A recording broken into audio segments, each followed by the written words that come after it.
Hello hi നമസ്കാരം. Welcome back to another episode of UVDV. ഇന്നത്തെ ദിവസം മാർച്ച് മാസം 26 തീയതിയിലെ പത്രങ്ങളിലൂടെയാണ് നമ്മൾ കടന്നു പോകാൻ പോകുന്നത്. മലയാള മനോരമ, മാതൃഭൂമി, മാധ്യമം, ദേശാഭിമാനി തുടങ്ങിയ പത്രങ്ങളിലൂടെയാണ് നമ്മൾ കടന്നു പോവുക. മനോരമയിൽ നിന്ന് തന്നെ ആരംഭിക്കാം. ആദ്യ പേജ് അവർ പരസ്യത്തിനായിട്ടാണ് മാറ്റി വെച്ചിരിക്കുന്നത്. പക്ഷേ ഏറ്റവും മുകളിലായിട്ട് ഗാസയിൽ ഉടൻ വെടിനിർത്തണം UN എന്ന് പറയുന്ന ഒരു ചെറിയ ക്യാപ്ഷനായിട്ട് കൊടുത്തിട്ടുണ്ട്. അതിനുശേഷം ഉള്ളിലെ പേജിലേക്ക് വരുമ്പോഴാണ് അവരുടെ ശരിക്കുള്ള ഫ്രണ്ട് പേജ് ആരംഭിക്കുന്നത്. മനോരമ മാത്രമല്ല, എല്ലാ പത്രങ്ങളും അവരുടെ ഫ്രണ്ട് പേജിൽ ഏറ്റവും പ്രധാന വാർത്തയായി കൊടുത്തിരിക്കുന്നത് ഗാസയിൽ ഉടൻ വെടിനിർത്തണം എന്ന് പറയുന്ന UN പ്രമേയം 14 രാജ്യങ്ങൾ പിന്തുണച്ചു, US വിട്ടുനിന്നു എന്ന് തുടങ്ങുന്ന വാർത്തയാണ്. അതുപോലെ തന്നെ വളരെ പ്രാധാന്യത്തോടുകൂടി കൊടുക്കുന്നൊരു വാർത്ത, സിദ്ധാർത്ഥൻ കേസ് കടുത്ത നിലപാടിൽ ഗവർണർ, VC ഒഴിഞ്ഞു എന്ന് പറയുന്നതാണ്. ചില വിദ്യാർത്ഥികൾക്ക് ശിക്ഷാ ഇളവ് നൽകിയതിൻ്റെ പേരിൽ VCയോട് ഗവർണർ രാജി ചോദിച്ചു വാങ്ങി. ഡോക്ടർ PC ശശീന്ദ്രൻ രാജിവെച്ചു എന്ന് പറയുന്ന ഒരു കാര്യമാണ്. ഇത് രണ്ടുമാണ് മനോരമയുടെ ഫ്രണ്ട് പേജിലെ വളരെ പ്രധാനപ്പെട്ട വാർത്തയായി കൊടുത്തിരിക്കുന്നത്. ഇത് തന്നെയാണ് മാതൃഭൂമിയും മാധ്യമവും ഒക്കെ കവർ ചെയ്തിട്ടുള്ളത്. മറ്റൊരു പ്രധാനപ്പെട്ട വാർത്ത, അത് പ്രാദേശിക വാർത്താ കോളത്തിലാണ് കൊടുത്തിട്ടുള്ളതെങ്കിൽ പോലും അതിന് കേരളം മുഴുവൻ വളരെയധികം പ്രാധാന്യമുണ്ട് എന്നെനിക്ക് തോന്നുന്നു. കഴിഞ്ഞ ദിവസം നമ്മളൊരു അപകടം കണ്ടതാണ്. ഒരു വീട്ടമ്മ, അവർ സ്കൂട്ടറിൽ ഈ കേബിൾ കുരുങ്ങി അങ്ങനെ അപകടത്തിൽപ്പെട്ടതാണ്. അത് വെറുതെ അല്ല, ഒരു ലോറി പാസ് ചെയ്തു പോയി, ലോറിയിൽ കേബിൾ കുരുങ്ങി, ആ കേബിളിൻ്റെ ഇങ്ങേ അറ്റത്തെ ഭാഗത്തുണ്ടായിരുന്ന ആൾ കേബിളിൽ കുരുങ്ങുകയും 5 അടി ഉയരത്തിൽ നിന്ന് താഴെ വീഴുകയും മുകളിലേക്ക് കേബിളിൽ കുരുങ്ങി ഉയർന്നു പൊങ്ങിയ സ്കൂട്ടർ അവരുടെ ദേഹത്ത് വീണ് അപകടമുണ്ടാവുകയൊക്കെ ചെയ്തിരുന്നു. അതിൻ്റെ കൂടി പശ്ചാത്തലത്തിൽ കൂടുതൽ പ്രാധാന്യം കൈവന്നിരിക്കുന്ന ഒന്നാണ് നമ്മുടെ നാട്ടിലെ കേബിളുകൾ. അനധികൃതവും അനാവശ്യവുമായിട്ടുള്ള നിരവധി കേബിളുകൾ പോസ്റ്റുകളിലൊക്കെ ഉണ്ട്. അത് നീക്കം ചെയ്യാൻ വേണ്ടി KSEBയുടെ ഒരു പ്രവർത്തനം കൊച്ചിയിൽ ആരംഭിച്ചിട്ടുണ്ടായിരുന്നു. പക്ഷേ അത് വളരെ സ്ലോയിലാണ് പൊയ്ക്കൊണ്ടിരിക്കുന്നതെന്നും പിന്നെ അങ്ങനെ കൂടിക്കുഴഞ്ഞ് കിടക്കുന്ന ഒരു കേബിളിൻ്റെ പോസ്റ്റ്, ഒരു ഫോട്ടോ മനോരമ പ്രാധാന്യത്തോടു കൂടി കൊടുത്തിരിക്കുന്നു. കുപ്രസിദ്ധിക്ക് കുറവില്ലാതെ K കുരുക്ക് എന്നാണ് അവരതിന് ഹെഡിങ് കൊടുത്തിട്ടുള്ളത്. K പദ്ധതികളെ കൂടി ഈ ഒരു കാര്യത്തിൽ ഉൾപ്പെടുത്താനുള്ള ഒരു ശ്രമം നമുക്ക് ആ ടൈറ്റിലിൽ കാണാൻ പറ്റും. പാലാരിവട്ടം സെക്ഷനിൽ 3 ദിവസം കൊണ്ട് കേവലം 1 കിലോമീറ്ററിലേറെ കേബിൾ കുരുക്കുകൾ നീക്കാൻ ലക്ഷ്യമിട്ട് രംഗത്തിറങ്ങിയെങ്കിലും 2 ആഴ്ചയോളം വേണ്ടി വന്നു ഈ ജോലി പൂർത്തിയാക്കാൻ. അത്രയും സങ്കീർണമാണ് നിലവിൽ കാര്യങ്ങൾ. മാസങ്ങളെടുത്താലേ നഗരത്തിലെ കേബിൾ കുരുക്കിന് പരിഹാരം കാണാനാകൂ എന്നതാണ് സ്ഥിതി. രാത്രിയിൽ നഗരത്തിലെ ഗോഡൌണുകളിലേക്ക് എത്തുന്ന വാഹനങ്ങളിൽ കുടുങ്ങി താണുകിടക്കുന്ന കേബിളുകൾ പൊട്ടി വീഴുന്നതും നഗരത്തിലെ ചെറു റോഡുകളിൽ പതിവാണ്. പലപ്പോഴും ഇരുട്ടിൽ ഇത് കാണാനാവാതെ വാഹനങ്ങൾ അപകടത്തിൽ പെടാറുമുണ്ട്. ഞാൻ അങ്ങനെ ഒരു അപകടത്തിൽ നിന്ന് ജസ്റ്റ് മിസ് രക്ഷപ്പെട്ടു പോയിട്ടുള്ള ഒരാളാണ്. അതുകൊണ്ട് തന്നെ അതിൻ്റെ ഒരു ഭീകരത എത്രത്തോളമാണ് എന്നെനിക്കറിയാം.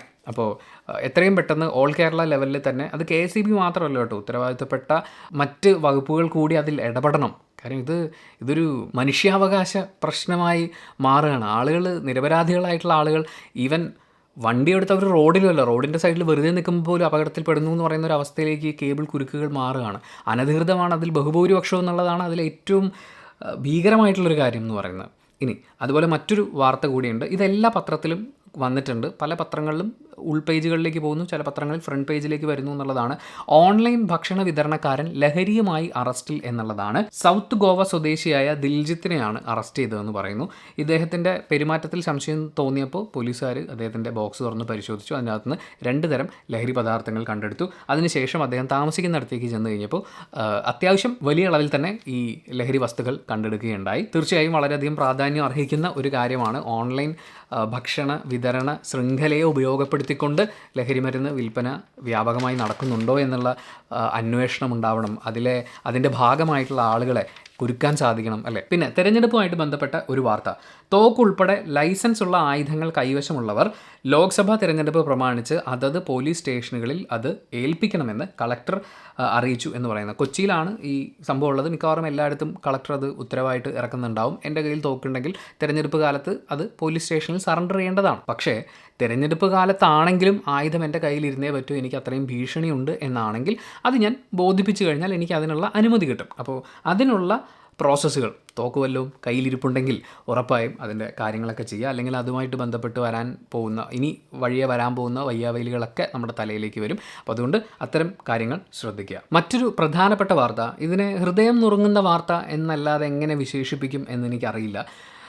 2.5 വയസ്സുള്ളൊരു കുഞ്ഞ്, അതിൻ്റെ അച്ഛൻ ആശുപത്രിയിൽ എത്തിക്കുന്നു. ആഹാരം തൊണ്ടയിൽ കുടുങ്ങിയതാണ്, കുഞ്ഞിന് അനക്കമില്ല എന്ന് പറയുന്നു. പക്ഷേ ബന്ധുക്കൾ സമ്മതിക്കുന്നില്ല. അവിടുന്ന് മറ്റൊരു സ്വകാര്യ ആശുപത്രിയിലേക്ക് കൊണ്ടുപോയി. അവിടെ ചെന്ന് കഴിഞ്ഞപ്പോൾ അവർക്ക് കൂടുതൽ സംശയങ്ങളുണ്ടാകുന്നു. കുട്ടി മരിക്കുന്നു. പോലീസിൽ വിവരം അറിയിക്കുന്നു. അതിനുശേഷം പോസ്റ്റ്മോർട്ടത്തിൽ ആ കുഞ്ഞിനെ അതിക്രൂരമായി മർദ്ദിച്ചിരുന്നു എന്നുള്ള കാര്യം മനസ്സിലാവുന്നു. കുട്ടിയെ കട്ടിലിൽ എടുത്ത് അടിച്ചും ശരീരത്തിൽ പരിക്കേൽപ്പിച്ചുമാണ് കൊന്നതെന്ന് കുട്ടിയുടെ മാതാവും ബന്ധുക്കളും മൊഴി നൽകിയിട്ടുണ്ട്. ഈ വിവാഹത്തിൻ്റെ ഒരു ഹിസ്റ്ററിയും കൂടി ഒന്ന് പറയണമെന്നുണ്ട്. അതിന് പ്രാധാന്യം ഉണ്ടെന്ന് ഞാൻ വിചാരിക്കുന്നു. ഈ കുട്ടിയുടെ മാതാവും പിതാവും ഇവർ രണ്ടുപേരും വാട്സപ്പിലൂടെ പരിചയപ്പെട്ട് വിവാഹത്തിലേക്ക് എത്തിയതാണ്. പക്ഷേ ഈ വിവാഹം എന്ന് പറയുന്ന ഒരു സ്റ്റേജിലേക്ക് എത്തുന്ന സമയത്ത് ഇദ്ദേഹത്തിന് പ്രായപൂർത്തിയായിട്ടുണ്ടായിരുന്നില്ല. അദ്ദേഹത്തിന് പ്രായപൂർത്തി ആയപ്പോഴേക്കും ഈ കുട്ടി ജനിച്ച് 1 വയസ്സായിട്ടുണ്ടായിരുന്നു. അതിനുശേഷമാണ് വിവാഹം ഉണ്ടാകുന്നത്. അതിനെ തുടർന്നുണ്ടായ ഒരുപാട് കുടുംബ പ്രശ്നങ്ങളൊക്കെ ഇവർ കാരണമായിട്ട് പറയുന്നുണ്ട്. 24-ാം വയസ്സിൽ ഒരു കൊച്ചു കുഞ്ഞിനോട് ഇത്രയും ദാരുണമായി പെരുമാറുക എന്ന് പറയുന്നത് അത് എത്രത്തോളം മനുഷ്യത്വമില്ലായ്മയാണ് എന്നുള്ളത് ഞാൻ വായിച്ചിട്ടിങ്ങനെ അത് ഓരോ പത്രവും നമ്മൾ മറിച്ച് വരുമ്പോഴേക്കും ആ വാർത്തയിലേക്ക് വീണ്ടും വന്ന് ലാൻഡ് ആവുമല്ലോ. അപ്പോൾ എനിക്കത് പറയണമെന്ന് തോന്നി, അത് ശ്രദ്ധയിൽപ്പെടുത്തണമെന്ന് തോന്നി. ഈ കല്യാണപ്രായം എന്ന് പറയുന്ന നിയമപരമായിട്ടുള്ളൊരു പ്രായമുണ്ട്. പക്ഷേ വിവാഹം കഴിക്കുക, ഒരു കുട്ടി ഉണ്ടാവുക, അല്ലെങ്കിൽ അത്തരം ഉത്തരവാദിത്വങ്ങളിലേക്ക് കടക്കുക, അതിനൊക്കെയുള്ള മാനസികമായ പക്വതയാവാത്ത ഒരാളെ എന്തിൻ്റെ പേരിലാണെങ്കിലും അയാളുടെ കുഞ്ഞ് അയാളിൽ നിന്ന് ആ പെൺകുട്ടി ഗർഭിണിയാവുന്നു, കുഞ്ഞുണ്ടാവുന്നു, അതിനുശേഷം വിവാഹം കഴിക്കുന്നു എന്നൊക്കെ പറയുന്ന അതിൻ്റെ കാരണം കൊണ്ടാണെങ്കിൽ പോലും അത്തരമൊരു പക്വതയിലേക്ക് പാകതയിലേക്ക് വന്നിട്ടില്ലാത്ത ഒരാൾ വിവാഹം കഴിക്കാൻ പാടില്ല. അങ്ങനെ വിവാഹം നമ്മുടെ നാട്ടിലെ വിവാഹമായിട്ട് ബന്ധപ്പെട്ടിട്ടുള്ള കൺസെപ്റ്റിൻ്റെയൊക്കെയാണ് കല്യാണം കഴിച്ചാൽ ഉത്തരവാദിത്വം ഉണ്ടാവുമെന്ന് ചിന്തിക്കുന്ന ആളുകൾ ഇപ്പോഴും നമ്മുടെ നാട്ടിലുണ്ട് എന്നുള്ളതാണ്.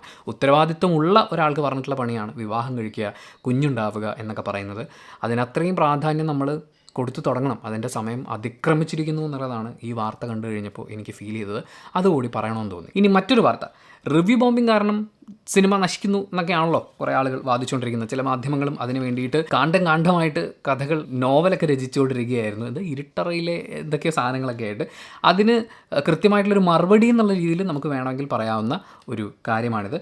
OTT സ്ക്രീനിൽ ആൻറ്റി ക്ലൈമാക്സ് എന്നാണ് മനോരമ ഇതിന് കൊടുത്തിരിക്കുന്ന ഹെഡിങ്. കോടികൾ മുടക്കിയിട്ടും ലാഭമില്ല, തിയേറ്ററുകളെ മാത്രം ആശ്രയിച്ച് വീണ്ടും മലയാള സിനിമ. സംഭവം വളരെ സിമ്പിളായിട്ട് പറയുകയാണെങ്കിൽ OTTക്കാരൊന്നും പഴയ പോലെ സിനിമയെല്ലാം വരുന്ന മലയാള സിനിമയെല്ലാം അവർ പറയുന്ന പൈസ കൊടുത്ത് എടുക്കുന്നില്ല.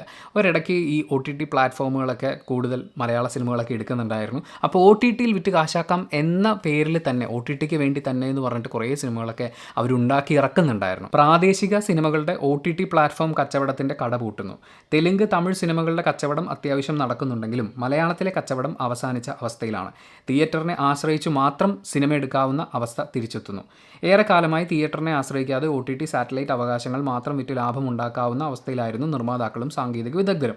അതുകൊണ്ട് തന്നെ നടന്മാരും സാങ്കേതിക വിദഗ്ധരും പ്രതിഫലം കുത്തനെ കൂട്ടുകയും ചെയ്തു. കച്ചവടത്തിൽ വൻ തിരിച്ചടി നേരിട്ടതോടെ ഇനി സിനിമകൾ വാങ്ങേണ്ടതില്ലെന്ന് OTTകൾ തീരുമാനിച്ചു. OTT പ്ലാറ്റ്ഫോമിൻ്റെ കച്ചവടത്തിനെ റിവ്യൂ ചെയ്യുന്നവരൊന്നും ബാധിക്കുന്നില്ല. അത് സബ്സ്ക്രിപ്ഷൻ എടുക്കുന്ന ആളുകളാണ്. അവർ ഈ സിനിമ കാണണം എന്ന് തോന്നിയാലേ കാണുള്ളൂ. അങ്ങനെ വലിയ തുക കൊടുത്ത് ഒരുപാട് സിനിമകളൊക്കെ OTTക്കാർ വാങ്ങിച്ചു കൂട്ടി. പക്ഷേ OTT പോലും മനുഷ്യന്മാരൊന്നും ഇത് കുത്തിയിരുന്ന് കാണുന്നില്ല. പല ചിത്രങ്ങളിൽ നിന്നും മുടക്കുമുതലിൻ്റെ 10% പോലും തിരിച്ചു കിട്ടിയില്ലെന്ന് ചില OTTകളുടെ സംയുക്ത അനൗദ്യോഗിക കൂടിക്കാഴ്ചയിൽ വിലയിരുത്തലുകളുണ്ടായി. 27 കോടി രൂപയ്ക്ക് കച്ചവടം നടത്തിയ ഒരു സിനിമ OTTക്ക് നൽകിയ വരുമാനം 50 ലക്ഷത്തിൽ താഴെ മാത്രം എന്ന് പറയുമ്പോൾ തന്നെ ഒന്ന് ആലോചിച്ച് നോക്കൂ. അതായത് അത്രയും നിലവാരം കുറവാണ്. OTTയിൽ ഈ സിനിമ കാണാനുള്ള അവസരം കിട്ടിയിട്ട് പോലും പ്രേക്ഷകർ തള്ളിക്കളയാണ് ആ സിനിമ കാണാനുള്ള അവസരത്തിന് പോലും. ഇടനിലക്കാരായ ഏജന്റുമാരാണ് കച്ചവടം നടത്തിയിരുന്നത്. വളരെ പ്രധാനപ്പെട്ട ഒരു പോയിൻ്റാണ്. ഇവർ OTTയിൽ കാര്യങ്ങൾ തീരുമാനിക്കുന്നവർക്കും കമ്മീഷൻ കൊടുത്തിരുന്നു. ഇതെല്ലാം പരിധി ലംഘിച്ചതോടെയാണ് സിനിമ എടുക്കേണ്ടെന്ന് OTTകൾ തീരുമാനിച്ചത്. പുതിയ വരിക്കാരെ കിട്ടാൻ സാധ്യതയില്ലാത്ത സിനിമകൾ വേണ്ടെന്നാണ് തീരുമാനം. OTTയെ പ്രതീക്ഷിച്ച് ആസൂത്രണം ചെയ്ത 30 സിനിമകളെങ്കിലും ഇപ്പോൾ നിലച്ചു. പൂർത്തിയായ 100ഓളം സിനിമകൾ OTTയുടെ വാതിൽ തുറക്കുന്നതും കാത്തിരിക്കുന്നു. എന്ന് വെച്ച് കഴിഞ്ഞാൽ കുറേ ആളുകൾ ഇതിൻ്റെ ഇടയിൽ നിന്ന് OTTക്കാർക്ക് അതിൻ്റെ സിനിമ ഏറ്റെടുക്കുന്ന ആളുകൾക്ക് കുറച്ച് കമ്മീഷനൊക്കെ കൊടുത്ത് അതിൽ നിന്ന് കൂടുതൽ വരുമാനം ഉണ്ടാക്കി ഇതിൻ്റെ ഇടയിലൊക്കെ നിൽക്കുന്നുണ്ടായിരുന്നു.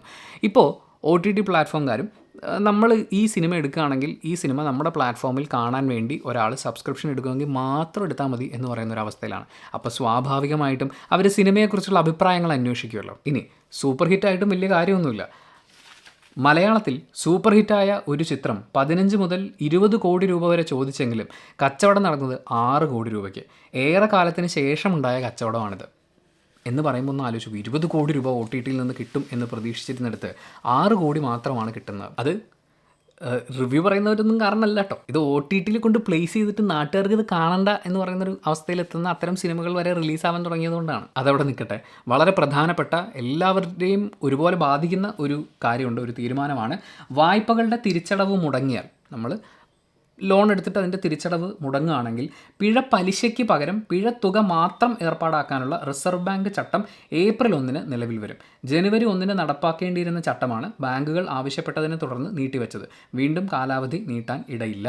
അതായത് നമ്മളിപ്പോൾ ലോൺ എടുത്തിട്ട് EMI അടക്കുന്നത് മുടങ്ങിക്കഴിഞ്ഞ് കഴിഞ്ഞാൽ പിഴയായിട്ട് അവർ പലിശയും കൂടി ആഡ് ചെയ്യുമായിരുന്നു. അങ്ങനെ വരുമ്പോൾ നമ്മൾ കൂടുതൽ പൈസ അടക്കേണ്ട ഒരു സാഹചര്യത്തിലേക്കൊക്കെ വരും. പക്ഷേ ഇനി മുതൽ പിഴ പലിശ വേണ്ട, പിഴത്തുക ന്യായമായിട്ടുള്ള ഒരു ഫൈൻ മാത്രം ഈടാക്കിയാൽ മതി. അത് ഇൻട്രസ്റ്റ് അല്ലെങ്കിൽ ഫൈൻ ഇൻട്രസ്റ്റ് എന്നൊക്കെ പറയുന്ന പോലത്തെ പരിപാടികളൊന്നും ഉണ്ടാവരുത് എന്ന് പറയുന്ന റിസർവ് ബാങ്കിൻ്റെ തീരുമാനമാണ്. നല്ല തീരുമാനം.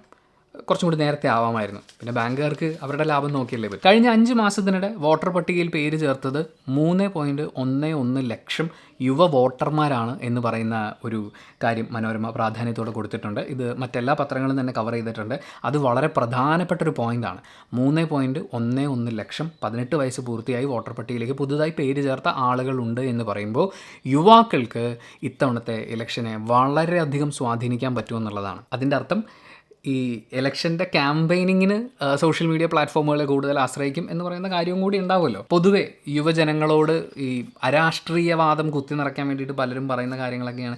എന്തിനാണ് ഇതിനൊക്കെ വേണ്ടി മെനക്കിടുന്നത്, ഈ വോട്ട് ചെയ്യുക എന്നൊക്കെ പറയുന്നത്, നമ്മൾ ആരെ വോട്ട് ചെയ്ത് വിജയിപ്പിച്ച് കഴിഞ്ഞാൽ നമ്മൾ പണിയെടുത്ത് നമ്മൾ ജീവിക്കാൻ പറ്റുള്ളൂ എന്നൊക്കെ പറയുന്ന വാദങ്ങൾ ഉന്നയിക്കുന്ന കുറേ ആളുകളുണ്ട്. വോട്ടവകാശം വിനിയോഗിക്കുക എന്ന് പറയുന്നത് അത് വളരെ പ്രാധാന്യമുള്ളൊരു കാര്യമാണ്. ദൂരവ്യാപകമായ ഒരുപാട് വ്യത്യാസങ്ങൾ ഉണ്ടാക്കാൻ സാധ്യതയുള്ളൊരു കാര്യമാണ്. അതുകൊണ്ട് വോട്ടവകാശം വിനിയോഗിക്കാനും വോട്ടർ പട്ടികയിൽ പേര് ചേർക്കാനും മനസ്സ് കാണിച്ച 3 ലക്ഷത്തിലധികം വരുന്ന യുവ വോട്ടർമാരോട് എനിക്കൊരു വലിയ നന്ദി പറയാനുണ്ട്. ആൻഡ് കൺഗ്രാറ്റ്സ് പറയാനുണ്ട് ഇത്രയും ഗംഭീരമായൊരു തീരുമാനമെടുത്തതിന്. അടിപൊളിയാവട്ടെ. കേരളത്തിലെ ചൂട് കൂടി 39.9 ഡിഗ്രി സെൽഷ്യസ് വരെ എത്തി എന്ന് പറയുന്ന ഒരു വാർത്ത മനോരമ കൊടുത്തിട്ടുണ്ട്. ചുട്ടുപൊള്ളി കേരളം എന്നാണ് അതിന് ഹെഡ്ലൈൻ കൊടുത്തിട്ടുള്ളത്. അത് അക്ഷരാർത്ഥത്തിൽ ശരിയാണ്. വെയിലത്തേക്ക് ഇറങ്ങുക, ഈ കാലാവസ്ഥയിൽ ചൂട് അനുഭവിക്കുക എന്ന് പറയുന്നത് ഒരു രക്ഷയില്ലാത്ത കാര്യമാണ്. ഒരുപാട് മാർഗ്ഗനിർദ്ദേശങ്ങൾ ഈ വേനൽക്കാലത്ത് നമുക്ക് കിട്ടിയിട്ടുണ്ട്. അതെല്ലാം കൃത്യമായി പാലിക്കുക. ആവശ്യത്തിനും അതിൽ കുറച്ചും കൂടിയും വെള്ളം കുടിക്കുന്നത് വളരെ നല്ലതാണ്. വെള്ളം കൂടി കുറയ്ക്കുക എന്ന് പറയുന്നത് വളരെ ഡേഞ്ചറസ് ആയിട്ടുള്ള കാര്യമാണ്. അതുകൊണ്ട് വെള്ളം കുടിക്കുക. എന്തായാലും അങ്ങനെ കുടിക്കേണ്ട വെള്ളം ദുരുപയോഗം ചെയ്തതിന് ബാംഗ്ലൂരിൽ 22 പേർക്കും കൂടി ചേർത്ത് 1,10,10,000 രൂപയോളം പിഴ വന്നിട്ടുണ്ട്. അതായത് ഈ കുടിവെള്ളം ഉപയോഗിച്ച് ചെടിക്ക് ഒഴുകുക, കാറ് കഴുകുക തുടങ്ങിയ പരിപാടി ചെയ്യരുതെന്ന് പറഞ്ഞിട്ടും അത് ചെയ്ത ആളുകൾക്ക് ഫൈൻ കൊടുത്ത് ഈടാക്കിയ തുകയാണ് 5,000 രൂപയാണ് ഫൈനായിട്ട് അവർ ഈടാക്കിയത്. കെട്ടിട നിർമ്മാണത്തിനും സ്വിമ്മിംഗ് പൂളുകളിലും മറ്റും ശുദ്ധജലം ഉപയോഗിക്കുന്നതും നിരോധിച്ചിട്ടുണ്ട്. നമ്മുടെയും സാഹചര്യം ഈ ഒരു അവസ്ഥയിലൊക്കെ പോവുകയാണെങ്കിൽ, നമ്മൾ കുറച്ചും കൂടി ശ്രദ്ധിച്ചൊക്കെ മുന്നോട്ട് പോയില്ലെങ്കിൽ ഈ ഒരു അവസ്ഥയിലേക്ക് എത്താൻ സാധ്യതയുണ്ട്. നമ്മളൊന്ന് കരുതിയിരിക്കേണ്ടിയിരിക്കുന്നു. അതുപോലെ ഗവൺമെൻറ്റിൻ്റെ മുമ്പിൽ ഒരു ലോഡ് ഷെഡിങ് സാധ്യത ഉണ്ട്. കാരണം വൈദ്യുതി ഉപയോഗം വളരെയധികം കൂടിയിരിക്കുകയാണ്. KSEBയുടെ ലോഡ് വളരെ കൂടിയിരിക്കുകയാണ്. അവർക്ക് ശമ്പളം കൊടുക്കണമെങ്കിൽ ഈ കറണ്ട് ബില്ല് കുടിശ്ശികകളുണ്ടല്ലോ എല്ലാ സ്ഥാപനങ്ങളിലൊക്കെ വന്നിട്ടുള്ള, അത് മുഴുവൻ പിരിച്ചെടുക്കേണ്ടി വരും. അത് പിരിച്ചെടുക്കാൻ പോയി കഴിഞ്ഞാൽ സാമ്പത്തിക പ്രതിസന്ധി ഉണ്ടാകും. അങ്ങനെ മൊത്തത്തിൽ ഒരു കുഴഞ്ഞു മറന്നിട്ടുള്ളൊരു അവസ്ഥയിലാണ്. ഒരു ലോഡ് ഷെഡിങ് നമുക്ക് അത്യാവശ്യം പ്രതീക്ഷിക്കാവുന്നത് തന്നെയാണ്. പിന്നെ ഒരു ഓൺലൈൻ ട്രേഡിംഗ് തട്ടിപ്പ് വഴി 1.5 കോടിയിലധികം രൂപ നഷ്ടപ്പെട്ട ഒരാൾ, അതും തിരുവനന്തപുരത്തു നിന്നാണ് റിപ്പോർട്ട് ചെയ്തിട്ടുള്ളത്. ഷെയർ ട്രേഡിംഗ് പരിപാടിയാണ് എന്നൊക്കെ പറഞ്ഞുകൊണ്ട് ഒരു ആപ്പ് ഇൻസ്റ്റാൾ ചെയ്യിപ്പിച്ചു. അതിൽ കുറച്ച് പൈസ ഇടിപ്പിച്ചു, കുറച്ച് ലാഭം നേടിക്കൊടുത്തു. അത് കഴിഞ്ഞ് പലപ്പോഴായി പൈസ ഇടിപ്പിച്ച് 1.5 കോടി രൂപ വരെ ക്രോസ് ചെയ്ത് കഴിഞ്ഞപ്പോൾ പിൻവലിക്കണം എന്നുണ്ടെങ്കിൽ ടാക്സ് അടയ്ക്കണം എന്ന് പറഞ്ഞപ്പോൾ പുള്ളിക്ക് ഡൗട്ട് അടിച്ചു. കാരണം ട്രേഡിങ്ങിലൂടെയുള്ള വരുമാനത്തിൻ്റെ ടാക്സും കാര്യങ്ങളും അത് അറിയാവുന്ന ഒരാളാണ് കേട്ടോ. അതായത് IT പാർക്കിലെ ഉന്നത ഉദ്യോഗസ്ഥനാണ് ഈ തട്ടിപ്പിനിരയായ കക്ഷി എന്നുള്ളതാണ് ഇതിലേറ്റവും രസമുള്ള കാര്യം എന്ന് പറയുന്നത്. എന്തായാലും സംഭവം തട്ടിപ്പാണ്. പുള്ളിക്ക് പോയത് 1.5 കോടി രൂപയിലധികമാണ്. സോ എത്ര വിവരമുണ്ട് ഈ മേഖലയിൽ എന്ന് പറഞ്ഞിട്ടും കാര്യമില്ല. നമ്മളെ തട്ടിക്കാൻ വേണ്ടിയിട്ട് പ്രിപ്പയർഡായി ഇത് മാത്രം തൊഴിലാക്കി നടക്കുന്ന ആളുകളുണ്ട്. ഈ പുള്ളി ഇതിനെക്കുറിച്ച് സംശയം ഉണ്ടായി കഴിഞ്ഞപ്പോൾ അതിന് ഗൂഗിളിൽ സെർച്ച് ചെയ്ത് ലാൻഡ് ചെയ്തതും ഈ വ്യാജന്മാർ തന്നെ നടത്തുന്ന സൈറ്റിലേക്കാണ്. എന്നിട്ട് അവിടെ നിന്നൊരു വ്യാജം തന്നെ ഇത് വിശ്വസിക്കാവുന്നതാണ്, സൂപ്പറാണ്, സത്യമാണ് എന്ന് പറഞ്ഞ് മറുപടി കൊടുക്കുകയും ചെയ്തു. ആ ലെവലിലാണ് തട്ടിപ്പ് നടത്തുന്ന ആളുകൾ പ്രിപ്പയർഡ് ആയിരിക്കുന്നത്. ഇനി മറ്റൊരു വളരെ വളരെ വളരെ പ്രധാനപ്പെട്ട വാർത്ത എന്ന് പറയുന്നത്, കേരളം മുഴുവൻ സത്യഭാമയെ ഒന്ന് ആഘോഷിച്ചു കഴിഞ്ഞു. അവർ പറഞ്ഞ വളരെ മോശം സ്റ്റേറ്റ്മെൻറ്റിനെ അപലപിക്കുന്ന രീതിയിൽ എല്ലാവരും പോസ്റ്റുകൾ ഇട്ടു, അല്ലെങ്കിൽ അഭിപ്രായങ്ങൾ പങ്കുവച്ചു. അത് വളരെ നല്ലൊരു കാര്യമൊക്കെ തന്നെയാണ്. പക്ഷേ ആ ഇൻ്റർവ്യൂവിന് തന്നെ കാരണമായ ഒരു സംഭവം, കേരള യൂണിവേഴ്സിറ്റി കലോത്സവം നിർത്തിവെച്ച സംഭവം, അതുമായി ബന്ധപ്പെട്ടിട്ടുള്ള ഒരു വാർത്തയാണ്. മാർഗ്ഗംകളി വിധികർത്താക്കൾ 3 പേരും നൽകിയത് ഏകദേശം ഒരേ മാർക്ക്. വിധികർത്താവിൻ്റെ ആത്മഹത്യ വിവാദമായിരുന്നു. അട്ടിമറി ആരോപണം പൊളിയുന്നു. കേരള സർവകലാശാല യുവജനോത്സവത്തിലെ വിവാദമായ മാർഗംകളി മത്സരത്തിൽ അർഹിച്ചവർക്ക് തന്നെയാണ് 1ാം സ്ഥാനം നൽകിയതെന്ന് വിധികർത്താക്കളുടെ മൊഴി പോലീസിന്. 1ാം സ്ഥാനം ലഭിച്ച മാർ ഇവാനിയോസ് കോളേജിന് 3 വിധികർത്താക്കളും നൽകിയത് ഏറെക്കുറെ ഒരേ മാർക്ക് തന്നെയാണെന്നാണ് സൂചന. മാർഗംകളിയിൽ ഫലം അട്ടിമറിക്കാൻ ശ്രമിച്ചെന്ന പരാതിയിൽ പോലീസ് കസ്റ്റഡിയിലായതിന് പിന്നാലെ വിധികർത്താക്കളിൽ ഒരാളായ PN ഷാജി ആത്മഹത്യ ചെയ്തിരുന്നു. മറ്റ് 2 വിധികർത്താക്കളാണ് വിധിയിൽ അട്ടിമറി നടന്നിട്ടില്ലെന്ന് കണ്ടോൺമെന്റ് പോലീസിനെ അറിയിച്ചത്. ഷാജി ഫലം അട്ടിമറിക്കാൻ ശ്രമിച്ചെന്ന് ആരോപിച്ച് SFI പ്രവർത്തകർ മത്സരത്തിന് ശേഷം അദ്ദേഹത്തെ മർദ്ദിച്ചിരുന്നു. ഇതിനായി പരിശീലകരിൽ നിന്ന് ഷാജി പണം കൈപ്പറ്റിയെന്നും അവർ ആരോപിച്ചിരുന്നു. ഇതുമായിട്ട് ബന്ധപ്പെട്ടിട്ടാണ് സത്യഭാമയുടെ ഇന്റർവ്യൂ കലാമണ്ഡലം സത്യഭാമ ജൂനിയറിന്റെ ഇന്റർവ്യൂ സ്റ്റാർട്ട് ചെയ്യുന്നത് തന്നെ ഒരാളുടെ ജീവൻ പോയ കാര്യമാണ്. ആൻഡ് കലോത്സവങ്ങളായിട്ട് ബന്ധപ്പെട്ട് ഇത്തരം പ്രശ്നങ്ങൾ നമ്മൾ ഇടയ്ക്കിടയ്ക്ക് കേൾക്കുന്നതാണ്. ഇതിനൊക്കെ കൃത്യമായിട്ടുള്ള ഒരു മാർഗനിർദ്ദേശം ഉണ്ടാവണം, ഇതിനൊരു സൊല്യൂഷൻ ഉണ്ടാവണം. മത്സരങ്ങൾക്ക് വേണ്ടി മാത്രം കലയെ ഉപയോഗിക്കുന്നു എന്ന് പറയുന്ന ഒരു വശം ഒരു സൈഡിലുണ്ട്. വിജയിക്കാൻ വേണ്ടി അല്ലെങ്കിൽ വിജയിപ്പിക്കാൻ വേണ്ടി പണം സമ്പാദിക്കാനുള്ള ഊടുവഴികൾ കണ്ടെത്തുന്ന ആളുകൾ അതിനോടൊപ്പമുണ്ട്. ഇതിൻ്റെ ഇടയിൽ വലഞ്ഞു പോകുന്ന വിദ്യാർത്ഥികളും അധ്യാപകരും വിധികർത്താക്കളും ഒക്കെ ഉണ്ട്. പൊതുജനം അടക്കം എല്ലാവരും ഇതിൽ ഉൾപ്പെട്ടിട്ടുണ്ട്. ഇതിനൊരു സൊല്യൂഷൻ കണ്ടുപിടിക്കുക എന്ന് പറയുന്നത് വളരെ വളരെ ഇമ്പോർട്ടൻ്റ് ആണ്. പിന്നെ പരീക്ഷകളൊക്കെ ഏകദേശം പൂർത്തിയായി എന്ന് പറയുന്നൊരു വാർത്തയാണ്. അതിൽ ഒരു പാരഗ്രാഫ് ഞാൻ വായിക്കാം. പൊതുപരീക്ഷകൾ അവസാനിക്കുന്നതുമായി ബന്ധപ്പെട്ട് വിദ്യാർത്ഥികളുടെ ആഹ്ലാദ പ്രകടനങ്ങൾ അതിരുവിടാതിരിക്കാൻ ജാഗ്രത വേണമെന്ന് പൊതുവിദ്യാഭ്യാസ വകുപ്പ് നിർദ്ദേശിച്ചു. ഫർണിച്ചർ അടക്കമുള്ളവയ്ക്ക് നാശനഷ്ടമുണ്ടാക്കിയാൽ കർശന നടപടി സ്വീകരിക്കുമെന്നും നഷ്ടപരിഹാരം ഈടാക്കിയ ശേഷം മാത്രമേ വിടുതൽ സർട്ടിഫിക്കറ്റ് നൽകൂ എന്നുമാണ് മുന്നറിയിപ്പ്.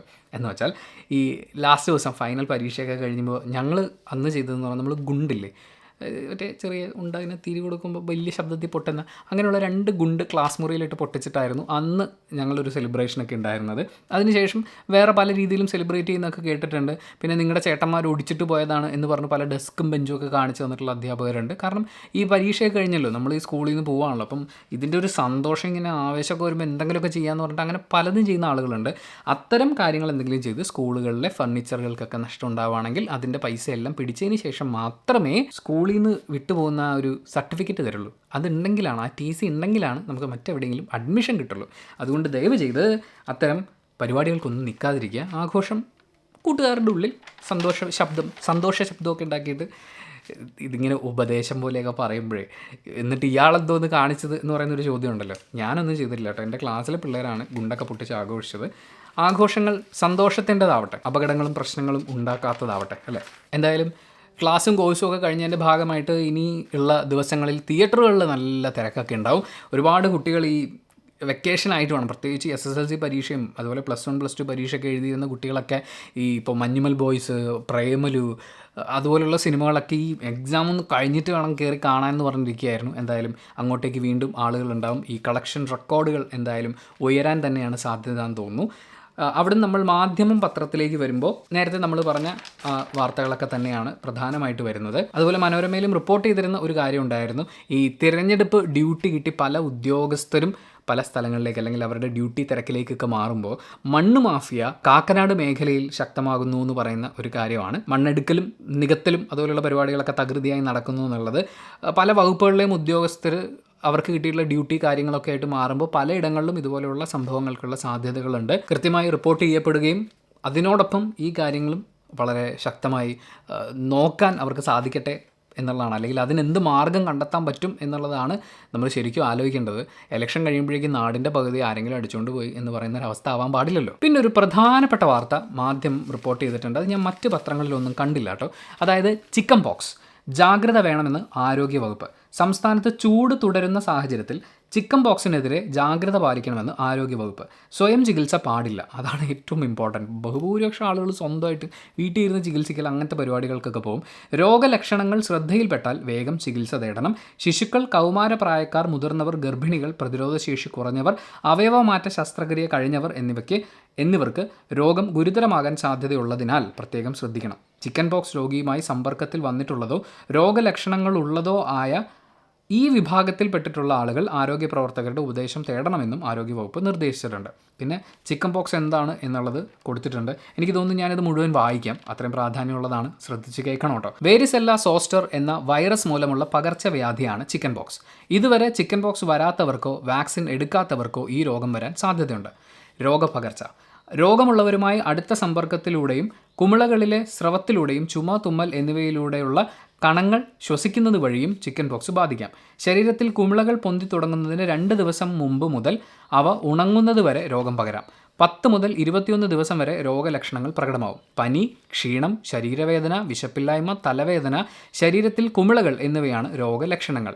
ശ്രദ്ധിക്കേണ്ടത്: 4 ദിവസത്തിൽ കൂടുതലുള്ള പനി, കഠിനമായ പനി, കുമിളകളിൽ കഠിനമായ വേദന, പഴുപ്പ്, അമിത ഉറക്കം, ആശയക്കുഴപ്പം, സംഭ്രമാവസ്ഥ, നടക്കാനുള്ള ബുദ്ധിമുട്ട്, കഴുത്തുവേദന, അടിക്കടിയുള്ള ഛർദി, ശ്വാസം മുട്ട്, കഠിനമായ ചുമ, കഠിനമായ വയറുവേദന, രക്തസ്രാവം എന്നീ ലക്ഷണങ്ങൾ ശ്രദ്ധിക്കണം.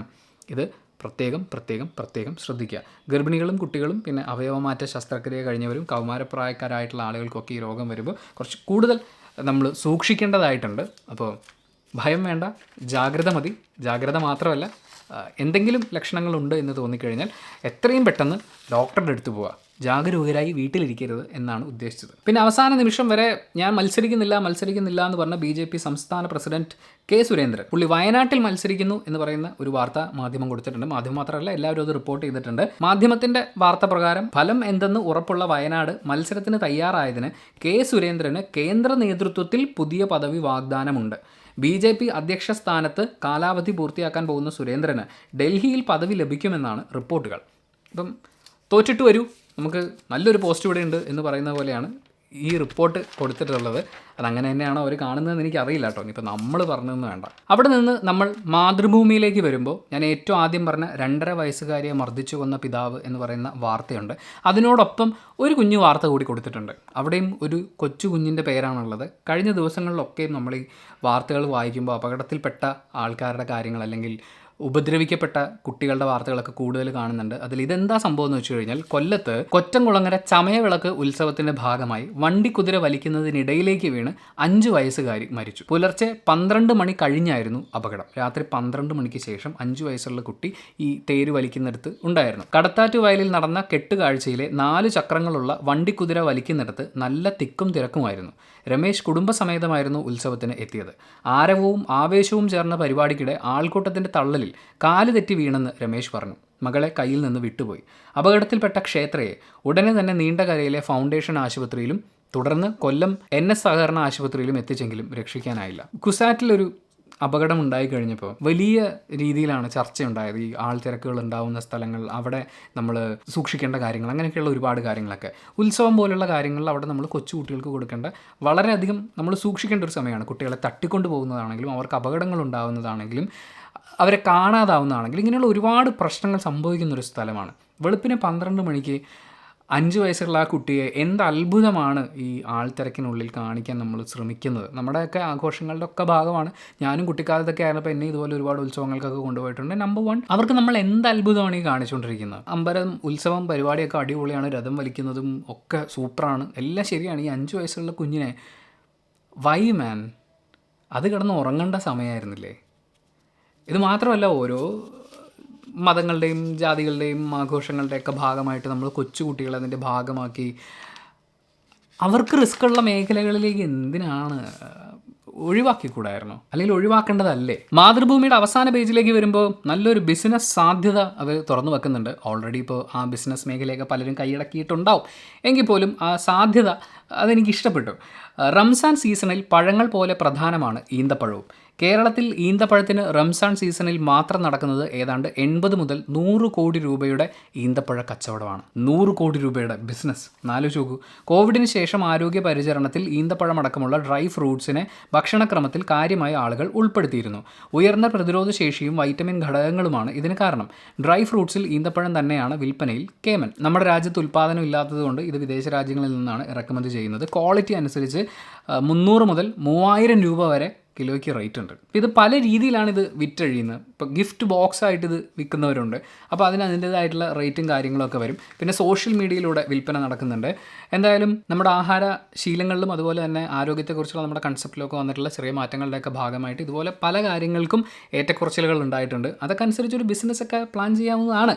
മിക്കവാറും ഒരു 25 വയസ്സൊക്കെ കഴിഞ്ഞിട്ടുള്ള ഏതെങ്കിലും ഒരു സ്ഥാപനത്തിൽ ജോലി ചെയ്തിട്ടുള്ള, കുറച്ച് കാലം അടുപ്പിച്ച് ജോലി ചെയ്ത് ഓഫീസ് പൊളിറ്റിക്സ് കാരണം മടുത്തിട്ടുള്ള ആളുകൾ, സുഹൃത്തുക്കൾ ഒരുമിച്ച് കൂടുമ്പോൾ എപ്പോഴും ഡിസ്കസ് ചെയ്യുന്ന കാര്യമാണ്, മച്ചാനെ നമുക്കൊരു ബിസിനസ് തുടങ്ങണം, ബിസിനസ് തുടങ്ങിയാലേ രക്ഷയുള്ളൂ. അങ്ങനെ ബിസിനസ് ചർച്ചകളൊക്കെ ഇടക്കിടക്ക് നടത്തുന്ന ആളുകളാണെങ്കിലും മറ്റേ ചായ കുടിക്കുമ്പോഴും ചുമ്മാ പുറത്തിറങ്ങി ഒരു 10 മിനിറ്റ് സമയം കിട്ടുമ്പോഴൊക്കെ ബിസിനസ് ആലോചിക്കുന്ന കൊളീഗ്സ് ആണെങ്കിലും ഈ ഒരു ബിസിനസ് കൂടി ഒന്ന് ആലോചിച്ചോളൂ. ഇനി മറ്റൊരു ഇൻട്രസ്റ്റിംഗ് ആയിട്ട് എനിക്ക് ഫീൽ ചെയ്തൊരു കാര്യം, അതും ബിസിനസ്സുമായിട്ട് റിലേറ്റ് ചെയ്ത് തന്നെയാണ്. ഒരു സ്റ്റേഷൻ ഒരു ഉൽപ്പന്നം, ഇടനിലക്കാരെ ഒഴിവാക്കി സംരംഭകർ നേടിയത് 1.64 കോടി. സംഭവം എന്താണെന്ന് വെച്ചാൽ 17 സ്റ്റേഷനുകളിൽ റെയിൽവേ സൗജന്യമായി നൽകിയ വിപണിയിലൂടെ സ്ത്രീകളും സ്വയം സംരംഭകരും ഉൾപ്പെടെയുള്ള ചെറുകിട കച്ചവടക്കാർ നേടിയത് 1.64 കോടി രൂപ.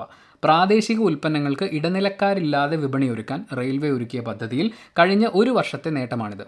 ഒരാൾക്ക് 15 ദിവസത്തേക്കാണ് സ്റ്റോൾ അനുവദിക്കുന്നത്. വൈദ്യുത നിരക്ക് മാത്രമാണ് ഈടാക്കുക. അതായത് റെയിൽവേ സ്റ്റേഷനിൽ നമുക്കൊരു സ്റ്റാൾ തരുന്നു, 15 ദിവസം നമ്മൾ കറണ്ട് കാശ് മാത്രം കൊടുത്താൽ മതി. പ്രാദേശിക ഉൽപ്പന്നങ്ങൾക്കാണ് മുൻഗണന. വീടുകളിൽ നിർമ്മിക്കുന്ന ഉൽപ്പന്നങ്ങൾ വരെ വിപണിയിലെത്തിക്കാം. ബാലരാമപുരം കൈത്തറി, അച്ചാറുകൾ, കരകൗശല വസ്തുക്കൾ തുടങ്ങി ഒട്ടേറെ ഉൽപ്പന്നങ്ങൾക്ക് ഇതുവഴി വിപണിയൊരുങ്ങി. കൂടുതൽ സ്റ്റേഷനുകളിലേക്ക് പദ്ധതി വ്യാപിപ്പിക്കാനുള്ള നീക്കത്തിലാണ് റെയിൽവേ. ഉൽപ്പന്നങ്ങളിലെ വൈവിധ്യത്തിനായി കുടുംബശ്രീ, കരകൗശല വികസന കോർപ്പറേഷൻ എന്നിവയുടെ സഹായം തേടിയിട്ടുണ്ട്.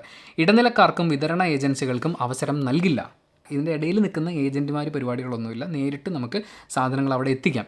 അത് വിൽക്കുന്നയാൾക്കും ലാഭമാണ്, മാത്രമല്ല വാങ്ങുന്ന ആൾക്കും ലാഭമാണ്. ഇതിന് വാടകയൊന്നും കൊടുക്കണ്ടല്ലോ സ്റ്റോളിന്. അപ്പോൾ അതിനനുസരിച്ച് റേറ്റ് താഴ്ത്തി പിടിക്കാമല്ലോ. അപ്പോൾ വാങ്ങുന്നവർക്കും ഇത് വളരെ ഉപകാരപ്പെടുന്ന ഒരു കാര്യമാണ്. സ്റ്റോളുകൾ ആവശ്യമുള്ളവർക്ക് ശ്രദ്ധിച്ചേക്കുക, സ്റ്റോളുകൾ ആവശ്യമുള്ളവർക്ക് റെയിൽവേക്ക് അപേക്ഷ നൽകണം. തിരുവനന്തപുരം, സെൻട്രൽ, പേട്ട, കൊച്ചുവേളി, കന്യാകുമാരി, നാഗർകോവിൽ, കുഴിത്തുറ, വർക്കല, കൊല്ലം, ചെങ്ങന്നൂർ, കോട്ടയം, ആലപ്പുഴ, ചേർത്തല, എറണാകുളം സൗത്ത്, നോർത്ത്, ആലുവ, ഗുരുവായൂർ, തൃശ്ശൂർ സ്റ്റേഷനുകളിലാണ് ഇപ്പോൾ സൗജന്യ സ്റ്റോളുകൾ ഉള്ളത്. ഒന്ന് പിടിച്ചു നോക്കുന്നേ. ഇനി ദേശാഭിമാനിയിലേക്ക് വരുമ്പോൾ, ദേശാഭിമാനിയുടെ ഫ്രണ്ട് പേജിൽ ഏറ്റവും പ്രധാന വാർത്തയായി വന്നിട്ടുള്ളത് JNU ഭാവി ഇന്ത്യയുടെ ചൂണ്ടുപലക എന്നുള്ളതാണ്. JNUവിലെ ഇടതുപക്ഷ സഖ്യത്തിന് വൻ വിജയം എന്ന് പറയുന്ന വാർത്ത വളരെ പ്രാധാന്യത്തോടു കൂടെ കൊടുത്തിട്ടുണ്ട്. കോൺഗ്രസ് BJPയെ പിന്തുണച്ചു, മുസ്ലിം ലീഗ് എതിർത്തു എന്നൊരു വാർത്തയുണ്ട്. പിന്നെ പ്രമേയം പാസാക്കി UN രക്ഷാസമിതി, ഉടൻ വെടിനിർത്തണം എന്ന് പറയുന്ന വാർത്ത. റെയിൽ അട്ടിമറിക്കാൻ വേണ്ടി കോഴ വാങ്ങിയെന്ന് സതീശനെതിരായ ഹർജി ഫയലിൽ സ്വീകരിച്ചു എന്ന് പറയുന്ന വാർത്ത. ഉത്സവ ചന്തകൾ വ്യാഴാഴ്ച മുതൽ ആരംഭിക്കും എന്ന് പറയുന്നൊരു വാർത്ത. അതെനിക്ക് കുറച്ച് ഇമ്പോർട്ടൻ്റ് ആയിട്ട് തോന്നി. ഉത്സവകാലത്ത് വിലക്കയറ്റം പിടിച്ചു നിർത്താൻ വിപണി ഇടപെടലുമായി സംസ്ഥാന സർക്കാർ. ഈസ്റ്റർ, റംസാൻ, വിഷു ചന്തകൾ 28-ന് ആരംഭിക്കും. സംസ്ഥാനത്തെ 83 താലൂക്കുകളിലും വിലക്കുറവിൽ അവശ്യ സാധനങ്ങൾ വാങ്ങാവുന്ന ചന്തകളുണ്ടാവും. ഏപ്രിൽ 13 വരെ ചന്തകൾ പ്രവർത്തിക്കും. മുൻ വർഷങ്ങളിൽ ജില്ലാ കേന്ദ്രങ്ങളിലായിരുന്നു സപ്ലൈകോ പീപ്പിൾസ് ബജാറുകൾ തുടങ്ങിയിരുന്നത്. ഇത്തവണ ഓരോ താലൂക്കിലും ചന്തയുണ്ടാവും. താലൂക്കിലെ ഏറ്റവും അനുയോജ്യമായ സപ്ലൈകോ സൂപ്പർ മാർക്കറ്റായിരിക്കും ഇതിനായി സജ്ജീകരിക്കുക. 13 ഇനം സബ്സിഡി സാധനങ്ങളും ചന്തകളിൽ ലഭ്യമാകും. സപ്ലൈകോ ഉൽപ്പന്നങ്ങളും മറ്റ് സൂപ്പർ മാർക്കറ്റ് ഇനങ്ങളും കുറഞ്ഞ വിലയിൽ ലഭ്യമാകും എന്ന വാർത്ത ദേശാഭിമാനിയിലുണ്ട്. മനോരമയുടെ ലാസ്റ്റ് പേജിൽ കൊടുത്തിരിക്കുന്ന വാർത്ത പക്ഷേ മറ്റൊന്നാണ്. സബ്സിഡി ഉൽപ്പന്നങ്ങൾ എത്താതെ സപ്ലൈകോ സ്റ്റോറുകൾ. ഈസ്റ്ററിന് ദിവസങ്ങൾ മാത്രം ബാക്കി നിൽക്കെ സപ്ലൈകോ സ്റ്റോറുകളിൽ ഇതുവരെ സബ്സിഡി ഉൽപ്പന്നങ്ങൾ എത്തിയില്ല. ഏപ്രിൽ ആദ്യ വാരത്തോടെ മാത്രമേ സാധനങ്ങൾ സ്റ്റോറുകളിൽ എത്താൻ സാധ്യതയുള്ളൂ. അപ്പം മറ്റന്നാൾ ഉത്സവച്ചന്ത തുടങ്ങുകയല്ലേ, അതെങ്ങനെയാണ് ശരിയാവുക? അപ്പോൾ നമ്മൾ മാതൃഭൂമിയെ വിശ്വസിക്കണോ, അല്ല മനോരമയെ വിശ്വസിക്കണോ, ദേശാഭിമാനിയെ വിശ്വസിക്കണോ? മറ്റന്നാൾ അറിയാം. ചന്ത തുടങ്ങുമോ ഇല്ലയോ നമുക്ക് നോക്കാമല്ലോ. അതുപോലെ സബ്സിഡി സാധനങ്ങൾ വരുമോ ഇല്ലയോ എന്ന് നമുക്ക് നോക്കാമല്ലോ. എന്നിട്ട് നമുക്കൊരു തീരുമാനം എടുക്കാം. അതുപോലെ മറ്റൊരു പ്രധാനപ്പെട്ട വാർത്ത ഫ്രണ്ട് പേജിൽ തന്നെ ദേശാഭിമാനി കൊടുത്തിരിക്കുന്നത്, ഗുരുതര ചട്ടലംഘനവുമായി മുരളീധരൻ തിരഞ്ഞെടുപ്പ് പ്രചാരണത്തിന് വിഗ്രഹത്തിൻ്റെ ചിത്രം ഉപയോഗിച്ച് ആറ്റിങ്ങലിലെ BJP സ്ഥാനാർത്ഥി മുരളീധരൻ്റെ തെരഞ്ഞെടുപ്പ് പ്രചാരണം. വർക്കല ജനാർദ്ദനസ്വാമി ക്ഷേത്രത്തിലെ വിഗ്രഹത്തിൻ്റെ ചിത്രത്തിനോടൊപ്പം പ്രധാനമന്ത്രി നരേന്ദ്രമോദിയുടെയും മുരളീധരൻ്റെയും ചിത്രങ്ങൾ ആലേഖനം ചെയ്ത് പ്രചാരണ ഫ്ലക്സ് ബോർഡുകൾ സ്ഥാപിച്ചതാണ് വിവാദമായത്. ശ്രീ ജനാർദ്ദനസ്വാമിക്ക് പ്രണാമം എന്നെഴുതിയ ഫ്ലക്സുകളിൽ ഭാരതത്തിൻ്റെ വല്യേട്ടന് ഒരു വോട്ട്, മുരളീധരനെ വിജയിപ്പിക്കുക എന്ന അഭ്യർത്ഥനയുമുണ്ട്. സ്ഥാനാർത്ഥിയുടെ തെരഞ്ഞെടുപ്പ് ചിഹ്നവും ബോർഡിലുണ്ട്. തെരഞ്ഞെടുപ്പിന് വേണ്ടിയിട്ട് അങ്ങനെ ദൈവത്തിൻ്റെ അല്ലെങ്കിൽ വിഗ്രഹത്തിൻ്റെ ഫോട്ടോ ഉപയോഗിക്കുക എന്ന് പറയുന്നത്, അതും ഭാരതത്തിൻ്റെ വല്യേട്ടൻ എന്നൊക്കെ പറയുന്നത്, എനിക്കേത് സിനിമയുടെയൊക്കെ പേരൊക്കെ ഓർമ്മ വന്നു. അതിൽ ഞാൻ അതിലേക്കൊന്നും കടക്കുന്നില്ല. വളരെ മോശമായി. ഇപ്പോൾ അത് തെരഞ്ഞെടുപ്പ് കമ്മീഷനാണ് തീരുമാനങ്ങളൊക്കെ എടുക്കേണ്ടത്. പിന്നെ അവരുടെ പൊളിറ്റിക്സ് അതാണ്, അങ്ങനെയാണ് പ്രോസസ്സ് വർക്ക് ചെയ്യുന്നത്. മറ്റ് മാധ്യമങ്ങളിൽ കാണാതിരുന്ന ഒരു വാർത്ത എന്ന് പറയുന്നത്, ആളെ കൂട്ടി C-Space OTT എന്നുള്ളതാണ്. നമ്മുടെ സർക്കാരിൻ്റെ OTT പ്ലാറ്റ്ഫോമാണ് C-Space OTT. പുതു സിനിമകളുടെ ബലത്തിൽ കാഴ്ചക്കാരെ പിടിച്ച് C-Space OTT. 16 ദിവസം കൊണ്ട് ഗൂഗിൾ പ്ലേ സ്റ്റോറിൽ മാത്രം 10,000-ൽ കൂടുതൽ പേർ ആപ്പ് ഡൗൺലോഡ് ചെയ്തു. 10,000 എന്ന് പറയുന്നത് അത്ര വലിയ ഒരു സംഖ്യയൊന്നും അല്ല ദാസ എന്ന് വേണമെങ്കിൽ നമുക്ക് പറയാം. പക്ഷേ മറ്റ് പ്രമുഖ OTT പ്ലാറ്റ്ഫോമുകളിലേക്ക് പോകാത്ത, പ്രൊമോട്ട് ചെയ്യപ്പെടേണ്ട ആ ഒരു ഗണത്തിൽപ്പെടുന്ന സിനിമകളൊക്കെ നോക്കുമ്പോൾ 10,000 പേരെങ്കിലും ഇതിനെ സപ്പോർട്ട് ചെയ്യാൻ, അല്ലെങ്കിൽ 10,000-ലധികം പേര് ഇതിനെ സപ്പോർട്ട് ചെയ്യാൻ മുന്നോട്ട് വരുന്നു എന്നുള്ളത് വളരെ സന്തോഷമുള്ള കാര്യമാണ്. വെബ്സൈറ്റ് വഴിയും ആപ്പിൾ സ്റ്റോറിൽ നിന്ന് ആപ്പ് ഡൗൺലോഡ് ചെയ്തും കാണുന്നവരുണ്ട്. ഏറ്റവും കൂടുതൽ പേർ കണ്ട സിനിമ ശ്രുതി ശരണ്യം സംവിധാനം ചെയ്ത B32 മുതൽ 44 വരെയാണ്. ആ സിനിമയുടെ റിവ്യൂ ഉണ്ണി വ്ളോഗ് സിനിഫൈലിലുണ്ട്. ഞാനത് തിയേറ്ററിൽ കണ്ട സിനിമയാണ്. 1500-ലേറെ പേർ സിനിമ കണ്ടു. OTT പ്ലാറ്റ്ഫോമിലേക്ക് ഒരാഴ്ചയ്ക്കകം 9 സിനിമ കൂടി എത്തും. ഇതിൽ പ്രമുഖരുടെ ചിത്രങ്ങളുമുണ്ട്. OTT ഉദ്ഘാടനം ചെയ്ത ശേഷം ജലാംശം, ഹെഡ്മാസ്റ്റർ, ഗെയിമർ, കാളച്ചേകോൻ തുടങ്ങി 4 ചിത്രങ്ങൾ അപ്ലോഡ് ചെയ്തിരുന്നു. സിനിമ കാണുമ്പോൾ സാങ്കേതിക പ്രയാസം നേരിടുന്നുണ്ടെങ്കിൽ അറിയിക്കാൻ കസ്റ്റമർ കെയർ ആരംഭിച്ചിട്ടുണ്ട്. അത് അടിപൊളി ഒരു കാര്യമാണ്. പിന്നെ അത് മാത്രമല്ല, തമിഴ്, ബംഗാളി, അസമീസ്, മറാത്തി ഭാഷകളിൽ നിന്ന് സിനിമ നൽകാൻ പ്രമുഖ നിർമ്മാതാക്കൾ സി സ്പേസിന് നേതൃത്വം നൽകുന്ന ചലച്ചിത്ര വികസന കോർപ്പറേഷനെ സമീപിച്ചിട്ടുണ്ട്. അപ്പോൾ ഇതര ഭാഷകളിലുള്ള ഗംഭീര സിനിമകൾ കൂടി നമുക്ക് സി സ്പേസ് OTTയിൽ കാണാൻ പറ്റുമെന്ന് തോന്നുന്നു. ഈ മാതൃക സ്വീകരിക്കണമെന്ന് തമിഴ്നാട്, ബംഗാൾ സംസ്ഥാനങ്ങളിൽ നിന്നുള്ള ചലച്ചിത്ര പ്രവർത്തകരും ആവശ്യപ്പെട്ടു തുടങ്ങി. അവിടെയും അവർക്കും ഇതുപോലൊരു OTT പ്ലാറ്റ്ഫോം സർക്കാരിൻ്റെ വേണമെന്ന്.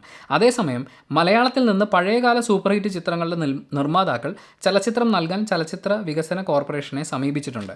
വിശ്വാസ്യതയും ജനകീയതയും സ്ഥാപനത്തിന് കൂടുതലായി ആർജിക്കാൻ കഴിഞ്ഞതാണ് ചലച്ചിത്ര പ്രവർത്തകരെ OTTയിലേക്ക് അടുപ്പിച്ചത് എന്നാണ് വാർത്ത കൊടുത്തിട്ടുള്ളത്.